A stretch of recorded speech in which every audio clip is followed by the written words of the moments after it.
heard from me, as you've submitted public comments in advance, thank you so much for doing that.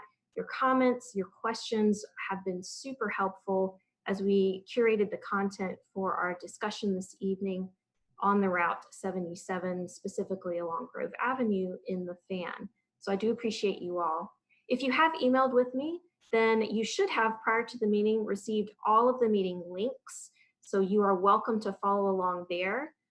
I did at 4:30, when I cut off the public comments for the meeting, post all of the public comments I had received. After the presentation, we will have a public comment opportunity. I will recap. I won't be able to go through every single comment verbatim just for time's sake, but I will recap. There were many common themes or points or concerns that were communicated amongst that. And then of course, we will have a Q&A time and public comment time where you can speak during the meeting itself. Once we get there, I'll remind you of these features. You have all been muted upon joining, but once we get to the public comment period, you should see at the bottom of Ring Central, there is an option to click on chat or manage or participants, who else is in the call, and you should see some buttons like raise hand or a green check mark. Any of those are fine. If you click get to the public comment period, I'll see your little icon light up by your name, and then I'll be able to unmute you once we get to you. This meeting is also going to be streamed on YouTube.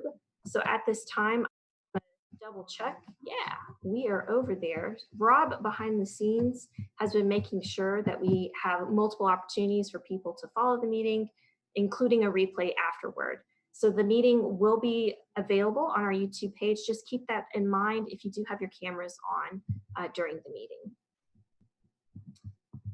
I'm just going to double check that I've gotten through all of my housekeeping notes. And that's it for now. So what I'm going to do is turn over the welcoming remarks to Councilwoman Gray. Ms. Gray. Hello, can you hear me? You can hear me? Yes, we can. Hello, everyone. I have obviously been hearing lots of comments and complaints about the planned bus stop. So I appreciate this opportunity for people to have their voices heard about the bus stop on Grove Avenue. And I appreciate that we, even in this COVID period, are affording a space for public comment. I know that when it was being proposed, we were promised to have some kind of public discourse around where the stops would go. And I think this is a good opportunity to hear from folks and hear what their concerns are. So thanks to everyone for joining. I can't see who's on this call, but thank you all for being here. Very good. Thank you, Councilwoman Gray. We appreciate your time with us this evening. At this time, we are going to begin the presentation. It is now 5:05, so hopefully everybody has joined in successfully. We will be giving the presentation this evening by Adrian Torres. Adrian is our Director of Planning and Scheduling, and this presentation has been curated based on the comments and questions that we have received from all of you leading up to this meeting, and we really appreciate you all making the time to do that so that we could make the best use of your time. So I'm going to mute myself now and let Adrian take over. Thank you, Carrie. And just to reiterate what she said, yes, thank you guys again so much for the comments and feedback. And Carrie did kind of identify all the themes throughout the different comments, and we were able to kind of curate this, like she said, to hopefully we're answering a lot of the questions that we did receive. And at the end, we will open up again, like Carrie mentioned, for public comment, any sort of conversation through this platform. So with that, I'll go ahead and jump in. All right, so we'll be covering with this presentation the background of the route, how we got to implementing it in September, the stop placement process, the outreach that we did for the route itself, as well as the stop specific, the feedback that came with that outreach. Looking at route performance, it's only been implemented for about a month now, but looking at how it's doing so far and what that means, and then feeding right into that one as far as next steps as we begin to monitor the use of the route and the stop. So a little bit of background. In 2016, the construction for the Pulse line on Broad Street began. With that, GRTC had planned on doing just some small tweaks to their network. Our network had not really changed in 50 somewhat years, and the city of Richmond actually saw an opportunity with this big Pulse change, and they decided to lead an effort to do a full network redesign. And the benefit of that is the Pulse did have some great, with the stations, ways to optimize connection points. So they hired consultants. They used two, Michael Baker, an associate, and Jarrett Walker, and they developed concepts and did outreach. They did a lot of outreach. It was stakeholder outreach, surveys. They went out in the community, as well as they met with the planners of City of Richmond, as well as Henrico County. They developed a draft plan, and they gave it to GRTC in 2017. And GRTC did additional outreach. In the spring of that year, we had at least 14 public meetings where we went to various neighborhood associations, churches, as well as some council meetings to do more in-depth feedback about the route changes. And then once we got our feedback, we made some more tweaks to the network as far as the plan. And then we did an additional round of outreach that fall, which developed into our final plan. And implementation was planned for 2018, and this happened that June with the Pulse and the network redesign. Something to note that GRTC's old network can be described as a 50-50 split in terms of our operating dollars going to kind of neighborhood coverage routes, and then 50%, of course, going to more frequent routes. We had a route on Broad Street, which some of you may be familiar with, was our Route 6. That was one of our more frequent with 12-minute frequency at peak, similar to our 37 Chamberlain route. So the trade-off with that was that if we switched to a more 70-30 split, that some of our coverage routes that went deeper into our neighborhoods and kind of supplied that lifeline coverage, we would have to pull back on. The benefit is you got some frequent service, but individuals did have to walk a little bit further with that. So what the consultants did, we had our transit development plan that we're required to update every 6 years. They added it to as an initiative that looking at the areas that kind of have the gap in service, this one being identified with lots of feedback, to be looked at that for adding service if the dollars were available in the future.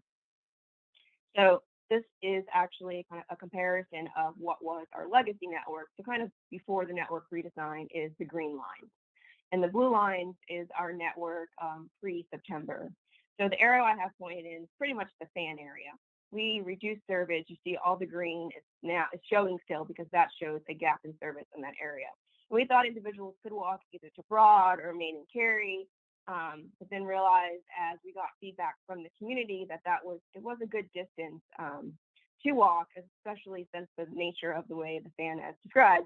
It does fan out and get a little bit further as you go further west, as well as we realized the use of what was used to be our Route 16, individuals who worked in the East End, lived in the East End and worked at U of R, other places in the West End. We actually created a almost 3-seat transfer ride for them because they had to go from their East End route to the Pulse and then to Willow Lawn and then eventually transfer and make it to U of R. And unfortunately, some individuals weren't able to make it to work on time with that required connection. So that's why that was a high priority for them. And then individuals who worked at DCU as well had to now have 2 to 3 transfers to get to DCU to work. And then we did get feedback as far as just walking a little bit further. What this just shows is that GRTC legacy network and before. I could only go back as far as 1950, 70 and what we could find in our records, but we know it went before that. We've always had service on Grove Avenue. So we did understand the comments we got when we took that away and understood the need that this was something that always served the city of Richmond, that there was always service in this fan area. And we were required to walk quite a bit further by removing this service. So the other one is what was our route as of 2018. And it's a little bit different than what you see, what we actually ended up implementing, keeping with the spirit of the network design that was done by the consultants for the city of Richmond. They wanted it to be a little bit easier to walk as well as getting to destinations if routes went bidirectional. And what I mean of that is that they traveled as much as they could on one road. So now, the alignment is only on Grove in both directions, opposed to we used to do more of a circular by going one way on Hanover and now on Grove. So that's how the route came a little bit differently in 2020. This shows the initiative that was put in by the city of Richmond and consultants as the need for extending a little bit further down. And we didn't just implement what they recommended. We saw how people actually use the system in 2018 to now, where they needed to go. The consultants recommended a stay at Willow Lawn, go through Libby, and then eventually end up actually downtown at near City Hall. This, we realized, actually wasn't going to work, especially in the Libby area. We actually had some traffic engineering issues. We could not make that turn on Libby. And so we had detoured for quite a bit of time going on 3 Chopped, and there weren't any destinations really out there, and it was actually costing quite a bit of money. You'll see in the dollar figures on the right where the pre-September cost of the service for the Route 77 was about 1.2 million, and the post-September for the service now, and your annual numbers, is about $900,000. So it actually brought $330,000 that GRTC actually could use on other service. And one of the ones we actually added was the Route 50, extending it down to Belvedere area on Broad Street, because we did reduce access on that route with the redesign. People had to walk a little bit too far by just using the Pulse to get to kind of essential services like the grocery store. So that was the trade-off on being able to also get service on the 50 by using the dollars that were reallocated from the 77. Another thing I want to highlight on this page is additional residents. It was identified that there was 1,000 more residents by extending a little bit further.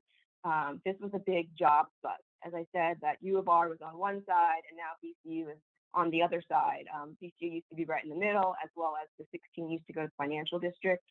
So we knew individuals used this really to get to jobs. Residents in poverty, identified about 200 would be added with this addition, as well as serving minority residents, and the number here is 100. So looking at the stop placement process, we didn't necessarily start with a blank slate with this one. We did use our placement guidelines, and for this particular area, you can do around 1/4 mile is what's looked at. So in our core area, 900 to 1,200 feet is acceptable. In urban areas, it's 600 and 1,200. And the further you go out, there's other things that kind of impede on bus stops being that close, as well as the density is a little bit spread out. So it just varies as far as up to about 2,500 feet, but sometimes you have some a little bit further in those particular areas. We looked at accessibility, and this means looking at crosswalks, trying not to put things mid-block because people usually cross at the crosswalk, sidewalks, curb cuts, all of that stuff was considered, and then connections to other routes. Looking at the one, I guess, for example, the one at Grove and Meadow, I actually did get a lot of feedback on that one as being a great connection point because it is almost the closest point to walk over to Main and Carrie for access to the Route 5. Now, the Route 5 goes all the way to downtown. This is what individuals would do to further go to maybe the financial district or even to City Hall to continue to work. And then we did look at previous stop locations. The benefit of this is that we had another route that was on here, so we could see how people used to use it, where stops were located. And I'm going to go on to this one here. And this is, again, a comparison of what we used to have on our Route 16. And that's the red dots. And then the blue dots are what we ended up putting in for Route 77. And the little stars, which I'm going to call teal, those were actually what we went out to public comment and proposed as stops.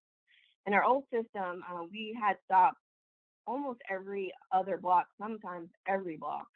And so with this, we with the network redesign, we pulled this back to make sure at minimum, I guess, would be 1/4 mile. We didn't have anything really closer than that. And then we did do feedback out of the community, knowing that this is an area where parking needs to be conserved somewhat. We know that there are a lot of houses in this area as well as a lot of residents. So we did maybe space things out a little bit further, and then considering the comments as well, you'll see the ones with the blue dots with the red under as well as I tried to highlight them a little bit of green.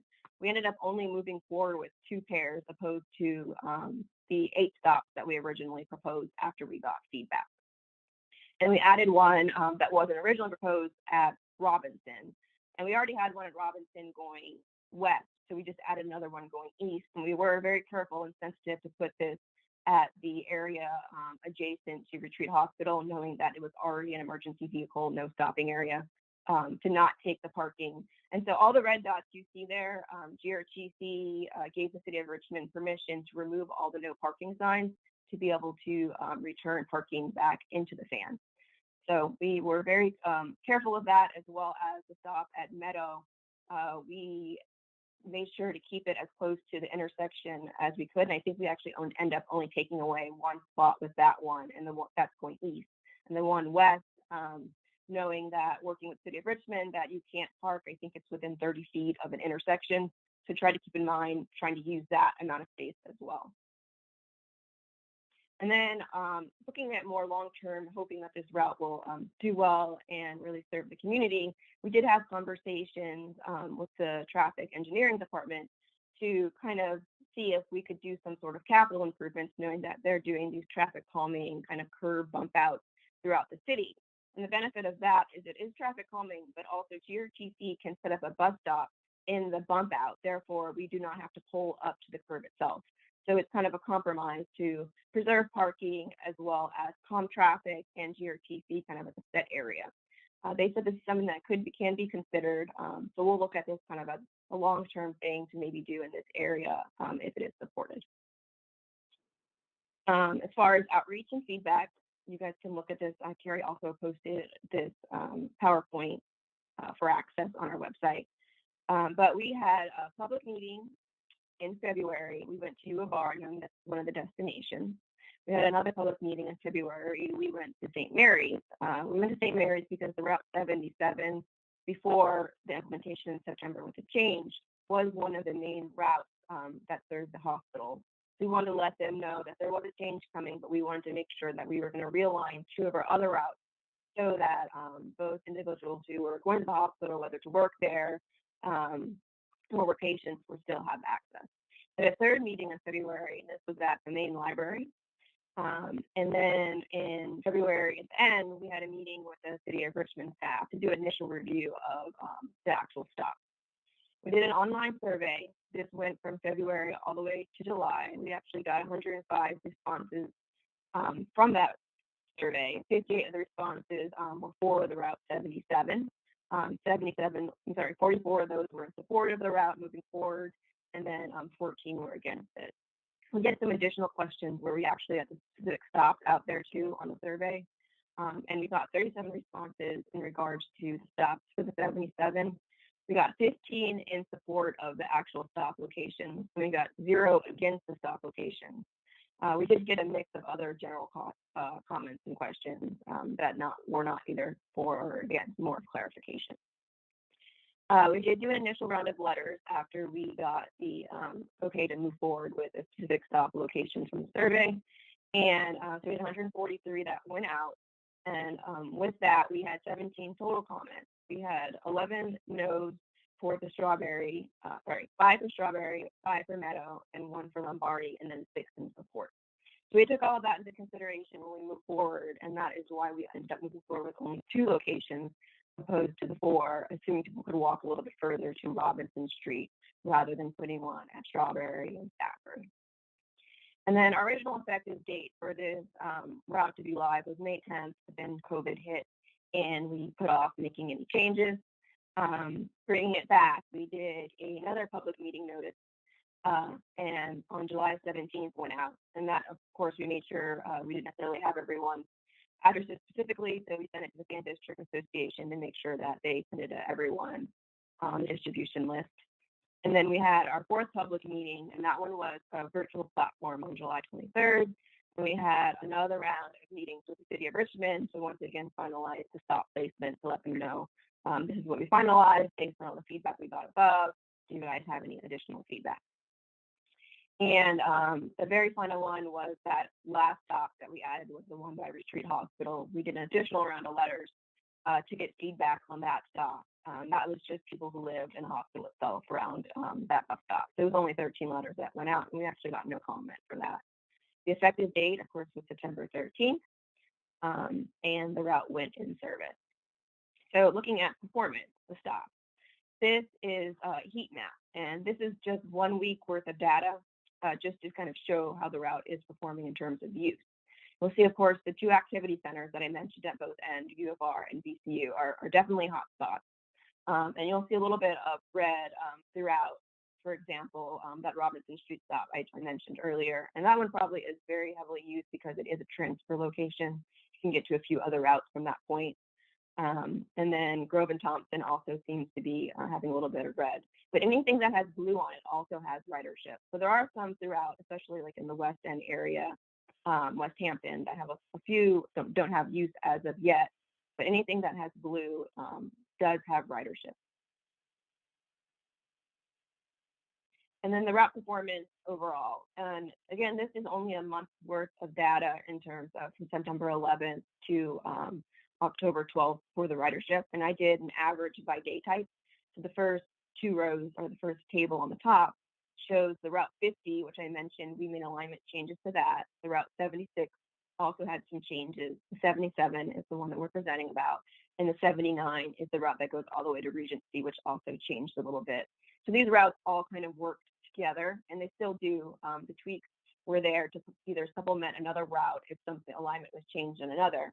So what you'll see is that in every instance that the July overall total numbers actually are higher for service on whether it's weekday, Saturday, and Sunday.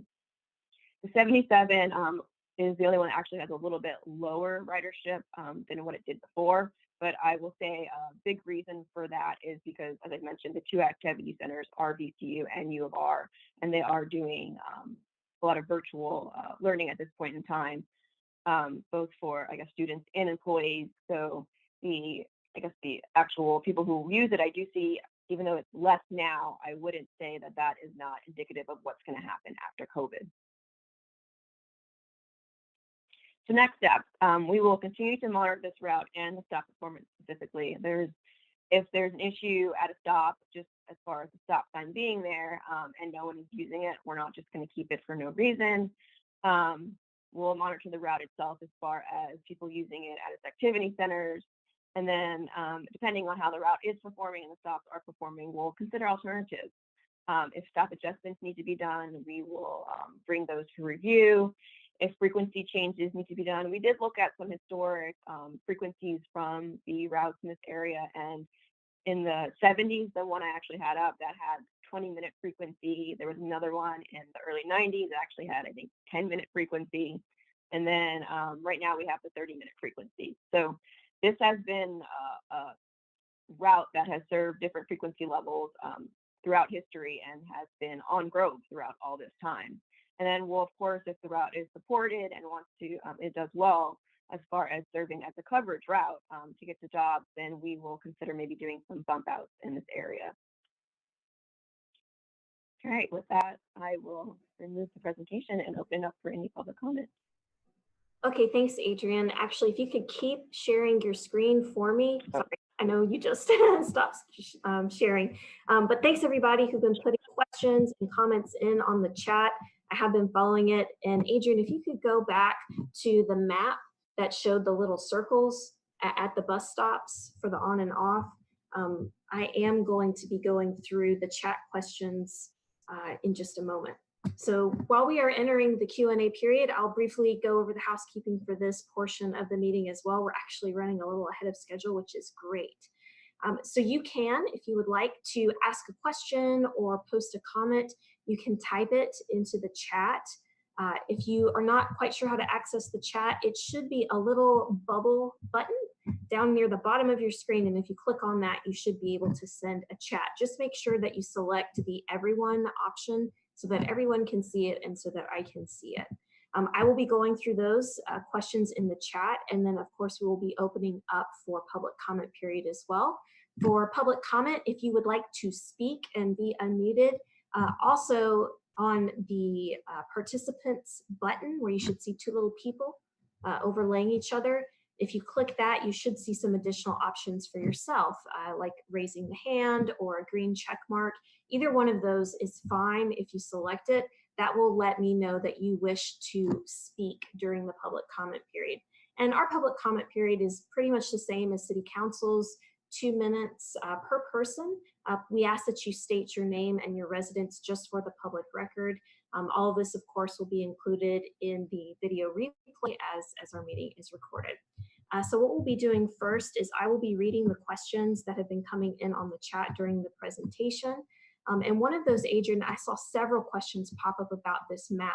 What do the different colors mean? What's low ridership? What's high ridership? And what does this tell us?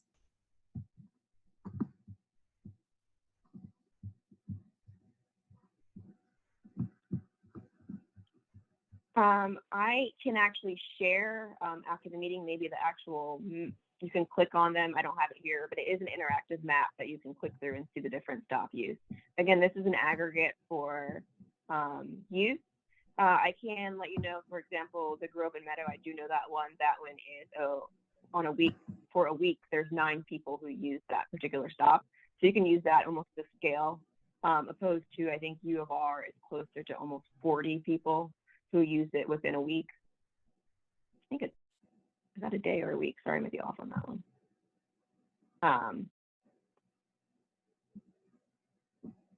Okay, great. We had multiple comments and questions about the letters that were sent back in March to the 143 addresses. What's your metric for making sure that those letters get out, and how are they delivered?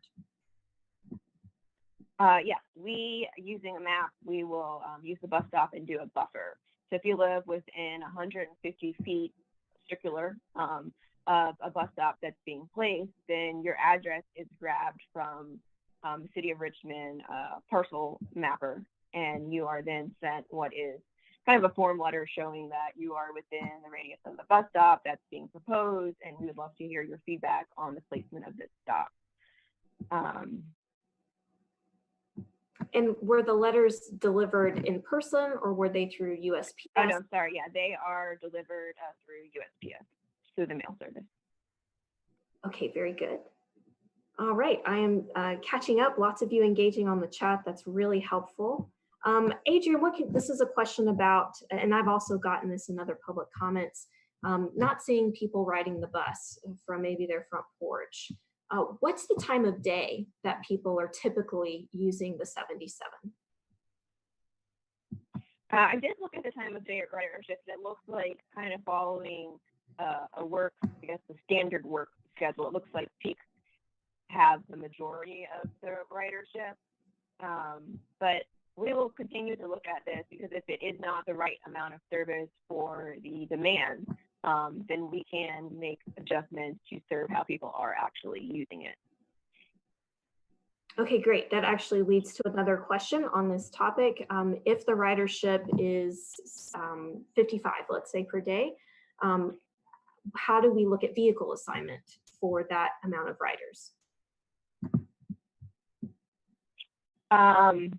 Well, again, that would be based on the amount of service we put out there. So a route that usually has a higher demand would have more frequent service. For example, we'll just go to extremes and say the Pulse, which had pre-COVID a per day ridership of close to 7,000 people. So of course that would have a lot of vehicles assigned to that route, because the vehicles are based on the amount of service that's offered. Another route, for the example, the Route 77 has of course a lot less than the Pulse does. So if the demand is less, then we can adjust the route to fit the demand. And it looks like there were multiple questions about ridership in general, how the ridership is calculated. How do we know where people are getting on and off, and what their trip is like? We are very lucky to have what I call smart buses. Each of our buses is equipped with the automatic people counter. So on the front doors and the back doors, it actually can tell the direction whether you're getting on the bus or off the bus.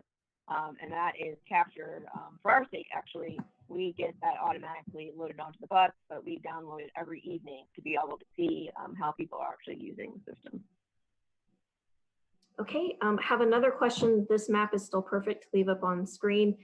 When you mentioned the transfers that are happening on and off of this route, is this route useful for overall connections for those who need to connect to work or school? Yeah, this actually, the way it's designed allows for a lot more connections in many directions. So you can go, of course, all the way to U of R, or you can transfer at Robinson to maybe the Route 20, and the Route 20 goes to Southside. So you don't have to go all the way downtown to go to Southside. The 20 goes to South Boulevard.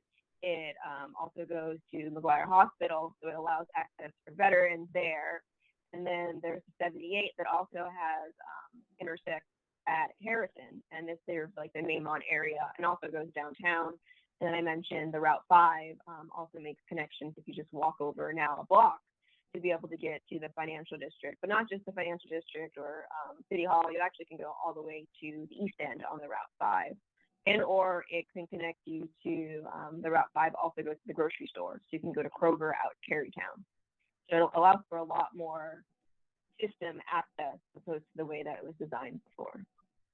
And just for everyone's benefit in the meeting, I do remember when we did our outreach at the University of Richmond, we did meet with employees of University of Richmond who are working maybe in food services or other service industry jobs at the campus who do use the bus to get to their jobs. So that was a good question about the connections that are probably happening to let some people get to their jobs at University of Richmond.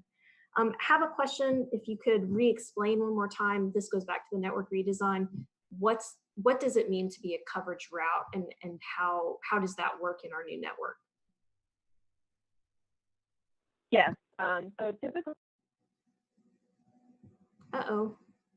Adrian, I'm gonna make sure that you come back with us. Let's see if I can unmute you. Looks like we just lost Adrian. We can still see her. Am I back?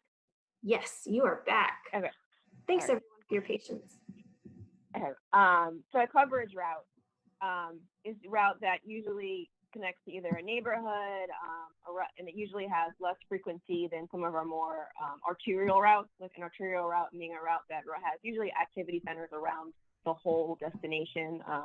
Broad Street, Main Street, Jeff Davis usually has destinations throughout it, as well as main activity centers at both ends. And so you'll have a coverage route that usually gets you from the neighborhood areas to get to these more arterial areas. And sometimes it does have activity centers on both sides. And they usually have less frequency. You'll see maybe 60-minute or peak service only, unless the demand requires it to have more service. Okay, looks like we have multiple questions about alternates for routing off of Grove. I've had multiple questions about Main or Carrie, where there are already existing bus stops, and also more information about the 5. Anything specific about it? Just wanting to know more about, there's already service on the 5 on Main and Carrie, and was that looked at for Grove Avenue? Yeah, so we actually use that as one of the goals as far as connection points with the Route 5. Students, if you're looking at talking to U of R, for example, the only way the 77, or they had a route that we designed actually for them that didn't align very well actually with what their need was. So their Route 77 used to only go to Willow Lawn, but you know that they also have a campus downtown, as well as they may have jobs downtown. So the new Route 77 now allows people, they still have to walk, but it's just a block now to be able to get over to Main and Carrie to take you to the rest of your trip on the Route 5. So there's better connection with this new alignment opposed to the 77 just pretty much stayed in the West End before. Okay, I have a question about the cost. So you might need to go back to an earlier slide where you had the financials from the cost of 77 when it was still going to 3 Chopped. Yeah, that's the one. So everybody, if you look in the bottom right, and I understand some of you may need to adjust your personal view, so just a quick housekeeping on that. In the top middle of your screen, you'll see a view option. Make sure that you unselect the side-by-side mode, and then you should be able to see correctly the full screen. But I'll let you, Adrian, take it away from here. The cost. So the way that we calculate cost is that we use what is our miles. So how many miles does this bus travel on an annual basis? And then we have an overall operating dollar figure that we use, so basically your cost per mile, and multiplying that. So what this route originally was about 152,000 miles that it traveled on an annual basis pre-September, and then with the new route changes, it's about 111,000 miles. So the additional savings of $330,000. Okay. Transit is expensive. We do have a question about how are we going to monitor performance on this route? What is our performance metric for the Route 77? So we have performance metrics that we developed as just part of our transit development plan is what we call it. And it sets standards as well as metrics. And we on at least quarterly, we also look at things weekly and monthly, look at how this route performs compared to routes that are similar. So as I mentioned, you heard me say before, a coverage route. So this is what I would call more of a community radial route, connects neighborhoods throughout and has the 2 activity centers. So comparing this to other routes that are similar in nature and similar in design, how is this performing? Is it better or worse? And if it is performing at a higher level, of course, is great. It's helping the average of the rest of the routes for the system. But if it's doing worse than them, then we really get into it. We have so much data, which is a benefit of the smart buses. We can see the miles per hour, the speed, who's getting off here or there. All of our bus stops are built into our system. We can see all of that, so we can get down and really, really granular look at time of day specifics of how people are using the system and seeing the productivity of the actual route. Okay, and that leads to the next question that I've seen a couple of times in the chat as well, which is what is our timeline for evaluating the success of the route? Our typical is between we say with route changes, it takes up to from a year to 18 months to really get people used to the new trend. But it's really a unique time right now. So this route, of course, was designed to serve the neighborhood, to serve people to get to jobs in downtown, as well as people from the East End to be able to get into jobs in the West End and make connections. I don't know if our environment actually serves that purpose yet. So if we say it's 6 months and we're still in the same kind of state of emergency we are now, I don't know if we've necessarily done this route justice in the way that it, to say that it's not doing well. But I will say that we are looking at routes at this time of COVID, and if there is a route that's really not being used, how it's designed, then we still have the ability to adjust frequencies if need be. Okay, great. Yeah, it looks like that question came in several times. Thanks, everybody. I'm still going through the list. Super helpful. Oh, Adrian, someone's asking about the Route 5 again, which is down on Main and Carrie. I don't know if you can go back to your system-wide map earlier in the slide so that you can point to that. This one? The one with the whole network so that we can see all the bus routes. It's the one that had the green and blue. Yeah, I just saw it flash. I don't think I have a system. This one? Looks like you might have frozen. I can still hear you. But the Route 5, which operates on me, if you could maybe just verbally reiterate where it goes. And I'm going to keep scrolling through. Sure. Can you hear me still at least, Carrie? Yeah, we can hear you. We just can't okay. See any updates on the screen anymore. Okay, hopefully it'll come back. The Route 5 runs from basically Nansemond and Thompson. It starts at the Kroger, basically in Tarrytown on the western terminus, and it goes down there. Adrian, I think when we lost your screen, we lost your sound. Let me make sure that there you are. We should be able to hear you now. Yes.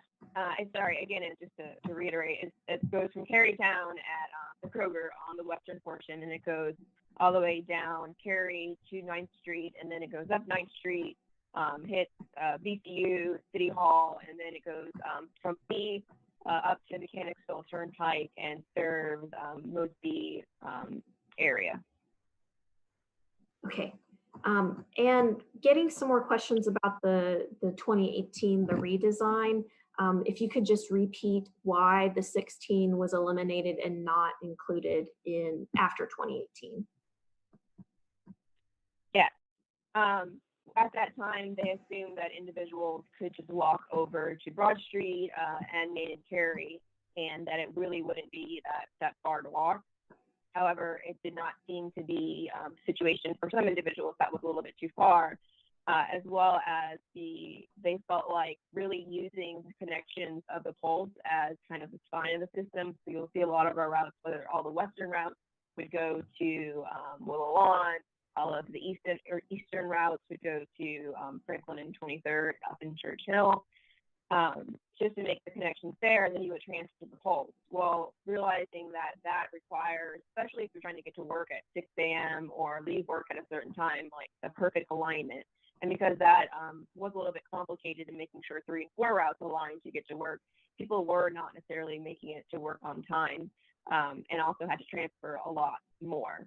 So that was something that we knew the transfers were going to be a big part of the new system. But as far as impacting work schedules, it just wasn't as convenient.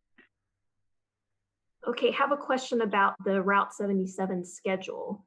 Can you speak to why the clock face schedules seem to have been eliminated for the 77? And could clock face be restored to the 77?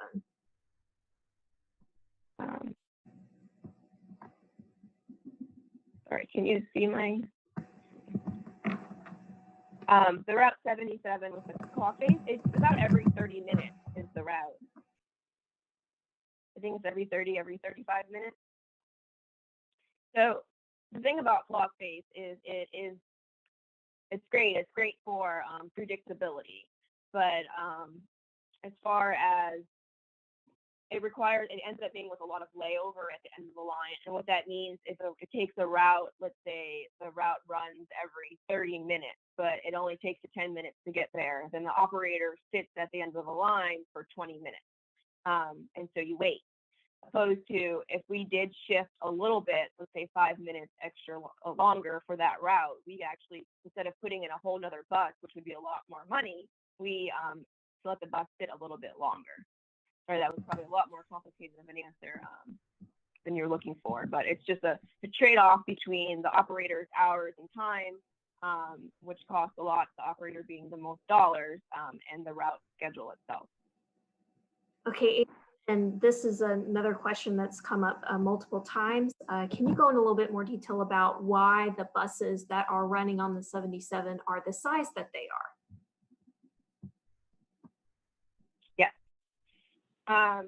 We currently have our fixed route buses. We have a mixture of 40-foot buses as well as some 29 and then a few, I think, 30-foot buses as well. And so we rotate the vehicles currently the way that we do it. If there are roads that do have restrictions, sometimes like the 4A and 4B, which is in our Fulton area, if there are tight streets, we will try to designate a smaller vehicle to make some of the tighter turns. Or if there's railroad crossing restrictions, we'll also designate a vehicle that makes sure it doesn't have a CNG tank on it. Otherwise, it's going to hit the railroad trellis. But for the most part, we do rotate our vehicles. We are exploring other options to be able to kind of use, if we can, smaller vehicles on certain routes, but that's in the exploratory phase at this time. Okay, have several questions about the TDP, the Transit Development Plan, which discussed the Route 77 adjustments and how we got there. I don't know if you'll have the connection to be able to share that screen again, but if you could just talk a little bit more about why was this identified in the TDP, how was it justified, and how was it recommended? Well, there's a full list of recommendations in that particular one, but I think it really did rise to the top based on the feedback that was done in the outreach process with the network redesign. That was something we heard all the way to the end. The consultants heard it, we heard it, that we removed access to DCU, we removed access to U of R, and we removed access to individuals in the fan, making them walk a little bit further. So keeping that in mind and still knowing that they did have some other options as far as access, that was not added at that moment in time in 2018, but we prioritized it for later. Okay, great. Just so that it's mentioned, because not everyone may be reading the chat, but there were a number of comments from people who say that they did not receive the letters that went out in March. So I just want to make sure that that was vocalized from the chat, that we did have a number of people who said that they did not receive those. And thank you for clarifying the schedule as well. Okay, I do want to make sure, because we've still got about shy of 15 minutes, that we do have time for those who would like to speak. And I do want to make sure that I acknowledge all of the written comments that came in. On our website, I did summarize, after I closed the receipt of public comments at 4:30 today, verbatim, all of the public comments that were received, and there were a lot. We had 20 comments that were opposed to or expressed concerns about the Route 77 or the bus stop locations, and we had 76 in favor of the service. So that's obviously too many for me to read during our time this evening, but there were, as you could expect, many common themes or common points or similar concerns, and I have those noted. So I want to make sure that everyone who's attending gets to hear that, so that you don't necessarily have to go through and read everything. They are all posted on our website, though. Those who had concerns or in opposition expressed many of the same key points, and I want to make sure that those are heard this evening. One was parking loss, and specifically, for example, Zone 1, there's a cutoff line for Zone 1 that is pretty close, as well as other parking uses. There are nearby local restaurants and coffee shops. So that's one that we heard quite often through the public comments. Also heard concerns about the safety of the buses operating on Grove, specifically to the speed. I made sure that prior to this meeting that I had a conversation with our chief of transit about the vehicle speeds that are operating on Grove Avenue and ensuring that they are within the speed limit. And he has had supervisors that are transit supervisors in mobile vehicles, making sure that they can keep an eye on the service in Grove Avenue. Also concerns about the bus noise itself and pollution. The good news is that the majority of our fleet is now compressed natural gas, not diesel. So that is an improvement in the emissions being reduced by the vehicles. The ridership had lots of questions about the ridership being low, and what does that mean for the success or the opposite of that for the service, and specifically also had multiple concerns about starting the service during the pandemic itself. Also had general questions about the route history, how long it had been in service, what happened in 2018, why is it coming back now, which Adrian just explained, the cost, questions about the cost of the service, and also how the stops were selected. And again, that was obviously helpful in us getting our presentation together for you this evening. Also had many concerns about the public engagement, as I just mentioned, seeing lots of you in the chat saying that you didn't receive those snail mail letters. I remember during the Pulse project that we also heard that concern, and we ended up doing certified mail for future mail deliveries so that we would receive back notification if there were not letters delivered successfully. So that might be something that we can look into for our snail mail deliveries going forward. Lots of questions and comments about mitigation options, including alternate stop selections and alternate routing, as we've discussed from the questions in the chat, questions about maybe Maine and Carrie. So those are the most common themes under the correspondence that I received for those concerned or opposed to the service. This is a summary of those in favor. Most commonly heard from people saying that they liked that this was direct service with access to education and job centers, both at University of Richmond and the VCU area, and multiple references to housing. I did receive many comments from fan residents, including those on Grove Avenue. Did have comments about environmental impacts that transit can help mitigate climate change and improve air quality and mitigate vehicle congestion. Did have a number of comments from one-car households in the fan and car-free households in the fan who are using the service, amongst other routes as well. Some of the commonly mentioned destinations by our fan riders were the employment centers, already mentioned, University of Richmond and VCU, but also had a number of people mention that they work in the Libby and Grove area and that they catch the bus to get out to the Libby and Grove area. Some residents who are riding from the fan also have jobs downtown. Did have a comment in support of the service frequency that was increased from 60 minutes to 30 minutes. Did have a couple of very specific emails from 2 of our riders who detailed why their walks have changed, as well as the number of transfers. One rider said that they used to have to walk a mile from their bus stop to their job, but now that is cut in half, that they can get there in a half mile.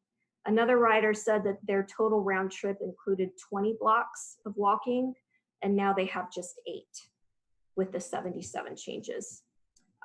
Did have a number of riders referencing getting to their jobs, doctor's offices, and homes, which are in the fan.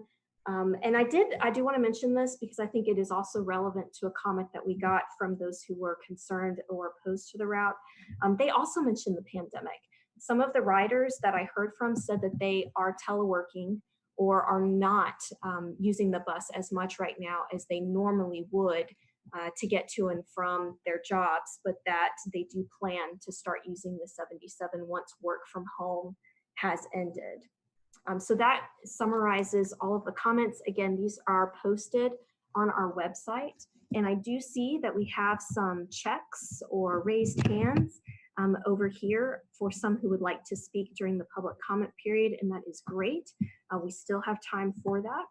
So I'm going to be recognizing Miss Liz. Liz, I am going to find you and unmute you in my screen. Rob, if you beat me to it, that is A-OK as well. This is Liz, who has her, there she is. And oh, Liz, you haven't turned on your audio. That's why I don't think that I can hear you. She hasn't joined the audio portion, Carrie, so there's nothing to unmute. Okay, copy that. All right, let me see if there are any other raised hands or green check marks.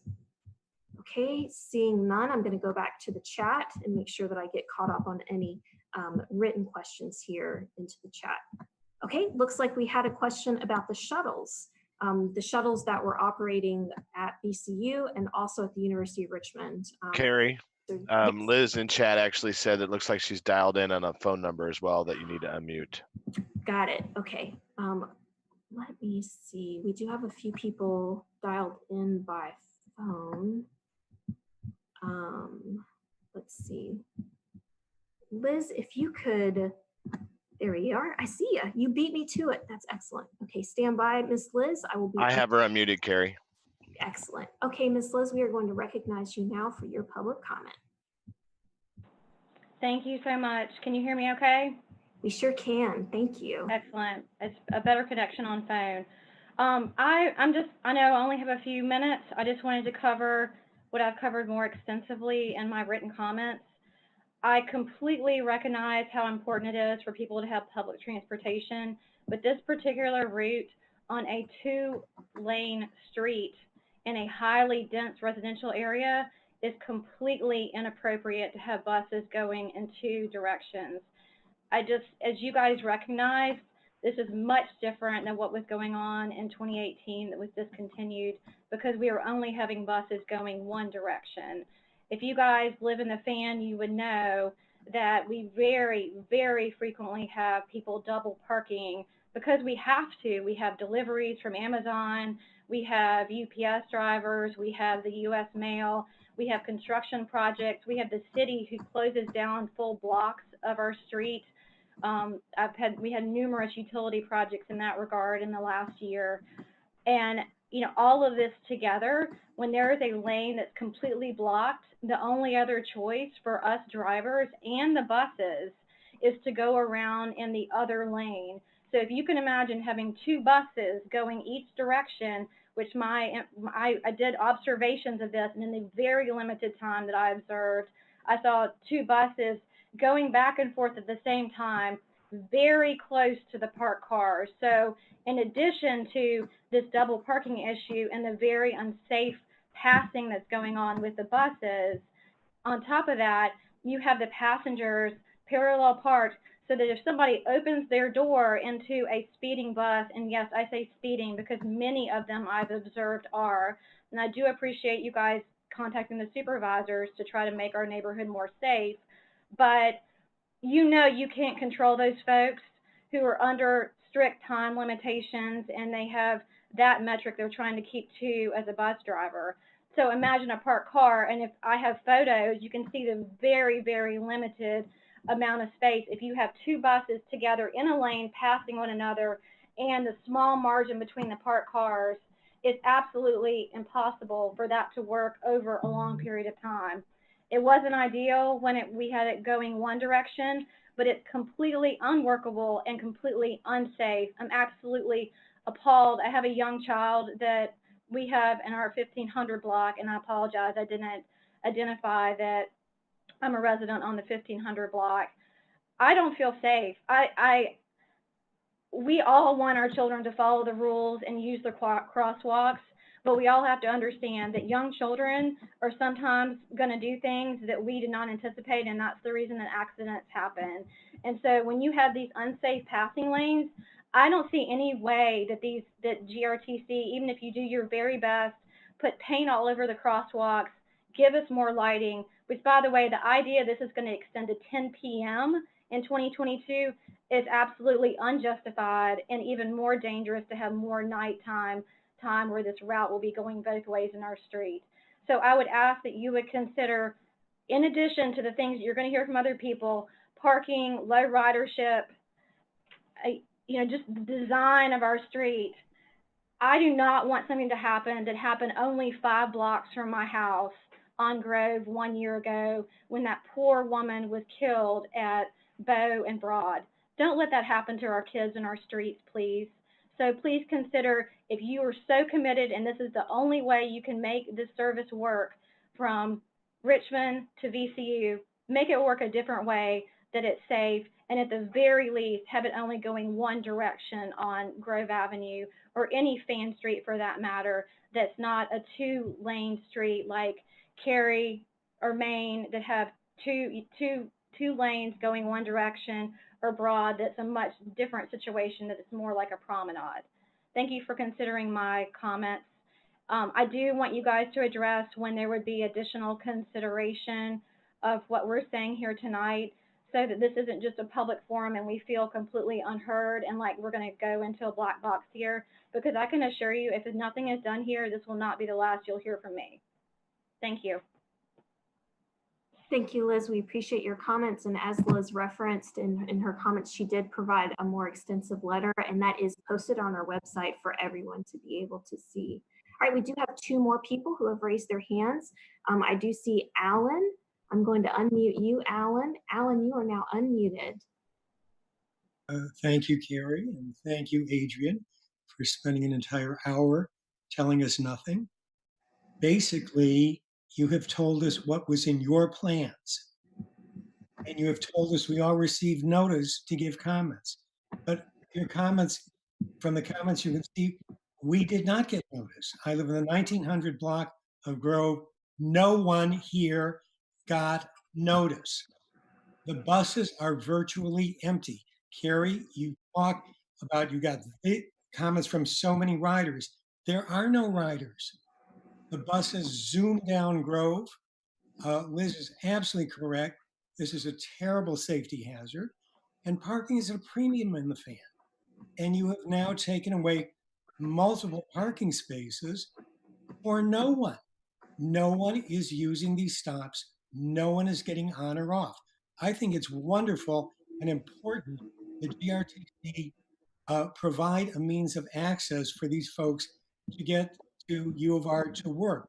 But to spend this kind of money and create this kind of havoc and safety hazard, it's virtually criminal.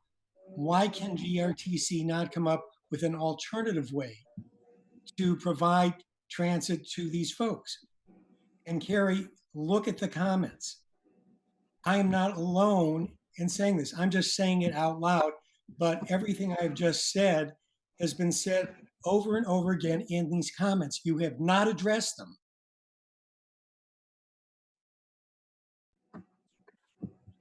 I'm done. Okay, thank you, Alan. You are welcome to remute yourself at this time.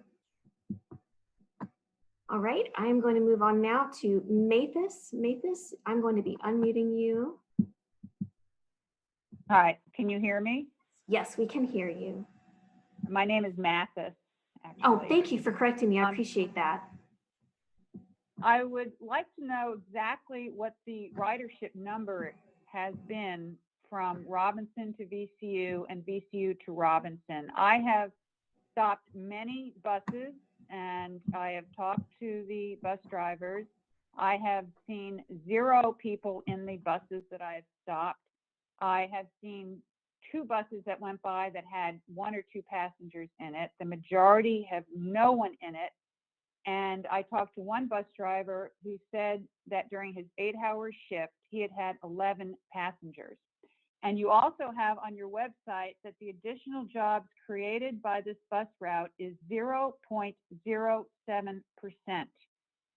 So I really find it difficult to believe that this bus route is a necessary one, and it is creating a really major problem for our neighborhood. We are a neighborhood that is cohesive, and the other buses are on retail streets, and that is where the buses should stay, not on streets where neighborhoods are created. So can you please give me the numbers of the people that drive from the bus from Robinson to VCU and back? Okay, thank you very much. I know Adrienne is still with us and she'll be making note of that for the ridership map. And I think, Adrienne, you mentioned that map, it's interactive. Yeah, so we can also supply just the ridership numbers for that corridor. Okay, great. Yes, I would very much like to know the ridership for that corridor. And as everybody else has said, I don't ever recall getting any kind of letter sent to me in March that was telling me or asking me questions about this bus route. We do have the full list of who went out, but we did not do a certified mail. But to Carrie's point, we can either do certified mail in the future, or if we receive anything back, we can make a note that we received them back if they're returned, and make sure we have another method of reaching out to you guys. And how are we going to find out the number of people that are actually riding on this bus? How are you going to inform us? I can post. Oh, we can post it on our website. Sorry. It'll be the same link for all the meeting materials and the meeting information for tonight. So I'll just keep adding more of that content to the bulletin list from the meeting materials. I'm kind of surprised you don't have that information now, actually. I would have thought you would have had it for this meeting. I mean, we can break the ridership down in many different ways. So we did it as a whole as well as by a week. We didn't do specific corridors. Because I assume that probably the majority of the ridership, even though there's not that many, would be between U of R up to Robinson. And I really doubt there is very much ridership that goes beyond that. Okay, very good. We will get that posted to the site. I do have a request for Miss Martha to be able to speak. So Miss Martha, I know you've been on standby. I'm muting you and we should be able to hear you now. Hi, can you hear me? Yes, we can. Great, thank you so much. My name is Martha Warthen. I'm the president of the Fan District Association. And I did look at the survey that you did of current riders who were in favor of the new bus line, and there were very few who actually sounded like they needed to get to within the Fan. Most were saying that they wanted to get either to U of R or to VCU. in addition, at least from what I've read in the comments that people have copied me on in their comments to you, people who live, probably people who are on this call, and in the comments in the chat, I haven't seen or heard a lot of objections to the new Robinson stop. And so what I'm getting at is it seems like the real problem are the Lombardy and Meta stops. And from what I can gather, it sounds like not that many people are using those stops. So I'd just like to propose that you go from Robinson and then move on Grove, go to Robinson, and then go over to Main and Carrie in order to get to VCU, and just get rid of the Lombardy and Meta stops. That's from what I have heard on this call, or from what I've read in the chat, that sounds like it might be a better solution. And I apologize to everyone on this call if I've misunderstood your comments in the chat, but that is just my suggestion from what I've gathered. Thank you. Thank you. And yes, while you were speaking, that's exactly what someone commented in, to look at Meadow and Lombardy bus stop. So that's exactly correct. So it looks like everyone who had their hand raised wishing to speak during the public comment period have had their opportunity. And I did just pop over to the YouTube stream to make sure we didn't neglect them. And there are no people who wish to speak from the YouTube link with their chat comments. So for next steps for us, I will be posting additional content that was specifically requested from the meeting tonight. I'll also make sure that I include the follow-up specific items that Adrian mentioned for us, and we will be keeping in touch with all of you. I want to thank you all for participating in the meeting tonight. If you do have additional comments, or you think of something new or another question, do not hesitate to send an email either to me or to the planning comment email, which is also available on our website.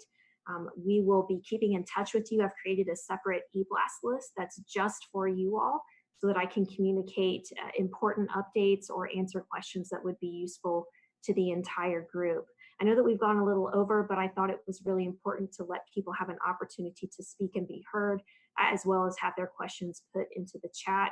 I do want to thank Councilman Gray and Craig for helping to organize this meeting, as well as Ms. Martha in the fan. We do appreciate you. And I also want to acknowledge additional GRTC staff who are here, including our CEO, Julie Tim, who is in attendance with us, and our board chair, the Reverend Ben Campbell, who has also been participating in the meeting.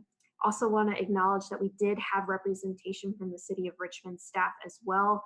Dirona is with us, Dirona Moore Clark, also paying very close attention to the comments that we've heard, especially related to parking, as that of course is under the city's purview. So you have had people in the meeting listening to you who are decision makers and who can find the answer if we don't have them right now in the presentation. Lots of questions about the ridership, so we'll be breaking down that data and making it available for you, as well as the individual bus stops. So I thank you all.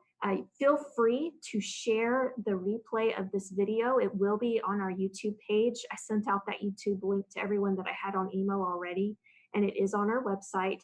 It'll take just a few moments to process after we shut down the meeting, and then it will be available for replay. I want to thank Rob in the background for holding down the technology for us. Thank you for training me on how to unmute and mute people so that we could have a productive conversation over this hour.